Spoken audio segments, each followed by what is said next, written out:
আল্লাহ নবী সাল্লাল্লাহু আলাইহি ওয়াসাল্লাম বলছেন, হাদিসের মধ্যে আছে, যে ফজরের নামাজ পড়ে না, আল্লাহ রসুল বলছে ওয়া ইল্লা আসবাহা খাবিসান নফস কাসলানান, ফজরের নামাজ যে পড়ে না, রসুল বলেন সে হচ্ছে খবিস। খবিস, এটা খবিস তুই বেটা। এই তোমরা যারা ফজরের নামাজ পড়ো না, খবিস তুই বেটা, খবিস। পাউডার লাগায়, আবার পাউডার লাগাও কিত্তা, খবিস কোথাকার খবিস, আবার পাউডার লাগাও কিত্তা, ফেয়ার অ্যান্ড লাভলি ডলও কিত্তা। কথা বলেন না কেন? তুই কিত্তা পাউডার লাগাও, পাউডার লাগাইলে বুঝি সুন্দর হয়। বেড়ি দেখো না পাউডার লাগায়ও, এ বুড়িয়ে লাগায় ঘন্টা দুয়েক পর আবার এ বুড়িয়ে দুইয়া লায়, বুড়ি জানে এটা ধোকা, ঠিক কিনা বলেন না? এটা যে ধোকা, নাহলে এ বুড়ি ধোকা। মেকআপ বক্স ধোকা আবার লাগাইয়া সেটা, এটা ধোকা, এটা আসল না, এটা নকল। আল্লাহ নবী সাল্লাল্লাহু আলাইহি সাল্লাম বলেন বেনামাজি খবিস। আর নবীজি হাদিসে আছে, বাথরুমে ঢুকতে, পেশাব পায়খানায় ঢুকতে নবীজি খবিস থেকে পানাহ চাইতেন, দোয়া পড়তেন। তো এই দোয়ার অর্থ কি? আল্লাহ আমি খবিস থেকে কি চাই? পানাহ চাই। তার মানে নবীজি বুঝাই দিছে উম্মত, পেশাব পায়খানার মধ্যে থাকে খবিস। খবিসের ঠিকানা কোথায়? Bathroom, bathroom, toilet. আল্লাহুম্মা ইন্নী আউযু বিকা মিনাল খুবুসি ওয়াল খাবায়েস। আল্লাহ খবিস থেকে পানাহ চাই। বাথরুমে ঢুকতে বলেন, জন্য বেনামাজি খবিস। এই খবিসের ঠিকানা টয়লেট, নাপাক, এটা নাপাক, এটা অপবিত্র, অপদার্থ, এটা অকর্মণ্য। এটা জিন্দেগির আর অর্থ কি?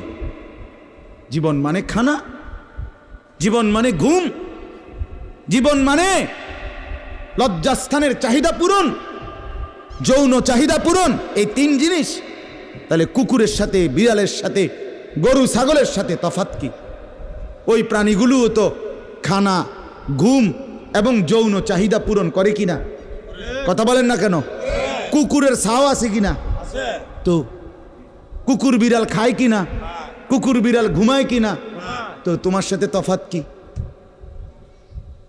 বেনামাজি বলে সেজদা নাই যার কপালে। আমনের লগে জানোয়ারের পার্থক্য কোথায়? আমনে খারাইয়া কোনছে ভিডিও করুক, আমনে কোন? হ্যাঁ হ্যাঁ বলেন, এখন বলেন, আমরা শুনি, এনে 10 জনে বিচার করুক। পার্থক্য কোন? আপনার সাথে জানোয়ারের তফাৎ কি? ছেলেরা বলো বাবা, তোমরা যারা মাগরিবের নামাজ পড়ো নাই, হ্যাঁ, লজ্জা কোথায় তোমাদের? শরম কোথায়? এই বেহায়া, কোন লজ্জায় আল্লাহর জমিনে চোখ তুলে তাকাও? হ্যাঁ, নির্লজ্জ। ছি ছি ছি ছি ছি। মুসলমান এত আত্মমর্যাদা বোধহীন হয় কিভাবে? মালিককে চেনে না, বানানেওয়ালাকে চেনে না, গোলামি বোঝে না, সেজদা দিতেও মন চায় না। মুসলমান এত পাষাণ হয় কেমনে? আরে তার মা কোথায়? তার বাবা কোথায়? আরে তুই কোন মার দুধ খাইছত রে? তোরে কি মা দুধ খাওয়ায় নাই? তুই কি বাবার হাতে বড় হও নাই? তুই কি মুসলমানের ঘরে জন্ম নেও নাই? হায় না ফরমান। মা বাপগুলোকে বললাম, কি ফুতেরে মা আমনে দুধ খাওয়াইলেন? এই অপদার্থ তো সেজদাও দেয় না। হ্যাঁ, এই বাপ, কার লাগে বিল্ডিং বানাইলেন? এই হাইওয়ান তো সেজদাও দেয় না। কার লাগে সোফা বানান? মাতবুরি দেহান, সাদোয়ানে বইয়া গপ মারেন, জিফুত লইয়া বালা আসি, কিতা বালা? এ ফাঙ্গাস আর তেলাপিয়া খান যে, এ কারণে বালা। হ্যাঁ, এ ফার্মের মুরকা আর কক মুরকা, দুন্দুল আর করলা, দৈন্যাত আর কাঁচামরিচ, টমাটো আর এ শশা, এই তো খানা। আর কিতা কথা বলে? আর কি ঘুরে গেলে তো ফাঙ্গাস তেলাপিয়ে। দুনিয়ার বেশি কি ভোগ করছি আমরা? খুব আশ্চর্য কিছু, অনেক কিছু দুনিয়া ভোগ করছি আমরা। এটুকু দুনিয়া ভোগ করছেন বলে এ ফান কদ্দুর খান, বিড়ি খান, চা খান, বন খান, টেলিভিশনে মানুষের বেডির নাচ চান। আমনের বেডি তো আর নাচে না, নাচে মানুষের বেডি। কথা বলেন না? এতটুকু দেখেই দুনিয়া ভোগ করছেন বলে খুশি হয়ে গেলেন, তৃপ্ত হয়ে গেলেন, মজা পেয়ে গেলেন। আহা, আফসুসের ব্যাপার। এত লম্বা আখেরাত কেমনে পার হবেন? এত লম্বা কবরের জিন্দিগি কেমনে পার হবেন বলেন তো? নূহ আলাইহিস সালামের জামানায় যারা মারা গেছে তারা আজ কত হাজার বছর কবরে পড়ে আছে। ইব্রাহিম আলাইহিস সালামের জামানায় যারা মারা গেছে তারা আজকে কতদিন কবরে পড়ে আছে। হ্যাঁ, আবু জেহেল আজকে কত বছর কবরে পড়ে আছে? 1450 বছর, আরো বেশি, 1450 বছর ধরে পড়ে আছে কবরে। এরপরে তো হাসরের মাঠ, এরপরে তো ফুলসেরাত, এরপরে তো জাহান্নাম, আর তো রইছে। তাহলে দুনিয়ায় থাকলি কতদিন, কবরে পড়ে রইলি কতদিন? আপনি বলেন। আবু জেহেল দুনিয়াতে ছিল 800 বছর, কথা কন না? আবু লাহাব দুনিয়াতে জীবিত ছিল 900 বছর, তো কবরে আছে কত বছর? তো বাঁচছে কয় বছর? নাহলে 60 বছর, নাহলে 70 বছর, ঠিক কি না বলেন? তাহলে দুনিয়ায় ছিলি কতদিন, কবরে আসত কতদিন? আচ্ছা, এই কথাই এখনই মনে হইল। হ্যাঁ, এরপরে তো সামনেরটি রয়েছেই মিয়া, এখনো তো কিয়ামত আসে নাই, এখনো তো ইসরাফিল ফু দেয় নাই। একবার ফু দিবে, সব কবরে যাবে, আবার ফু দিবে, হাসরের মাঠ কায়েম হবে। আবার হাসরের মাঠের একদিন, খোদার কসম এই কোরআনে আল্লাহ বলছে, হাসরের ময়দানের এখন একদিন, প্রতি একটা দিন কয় ঘন্টা?